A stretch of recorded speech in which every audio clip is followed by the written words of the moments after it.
బీజేపీకి బాగా పట్టున్నటువంటి రెవెన్యూ రీత్యా చూసినప్పుడు ఒకటి ఐటీ, రెండోది కోల్ బెల్ట్.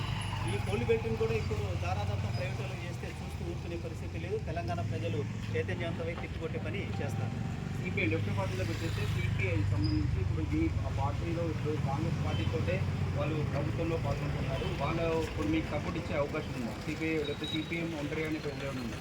లేదు, ఈరోజు జరిగే కార్యక్రమాలలో సిపిఐ, సిపిఎం, న్యూ డెమోక్రసీ అలాగే కొన్ని లెఫ్ట్ పార్టీస్ కలిసి కంబైన్డ్గా 1వ తారీఖు మీటింగ్ పెట్టుకున్నాం. ఆ మీటింగ్లోనే నిర్ణయం చేసి ఈరోజు రాష్ట్ర వ్యాప్తంగా అన్ని కలెక్టరేట్ల దగ్గర చేస్తున్నాం అనేది పిలిపించాం.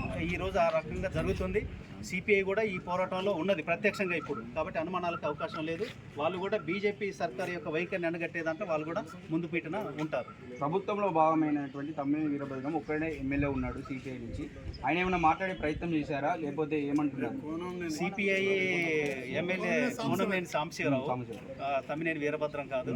సో వాళ్ళు సిపిఐ వైఖరి ఏది ఉన్నదో ఆ వైఖరికి కట్టుబడి, అది ఎమ్మెల్యే అయినా రాష్ట్ర సెక్రటరీ అయినా ఎవరైనా కేడర్ అంతా దానికి కట్టుబడి ఉండాల్సింది. సిపిఐ వైఖరిగా బీజేపీ వేలం పాటలని వాళ్ళు వ్యతిరేకిస్తున్నారు, ఐక్య కార్యాచరణలో కలిసి వస్తున్నారు. కాబట్టి ఈరోజు పోరాటం అంతా కూడా అదే జరుగుతుంది.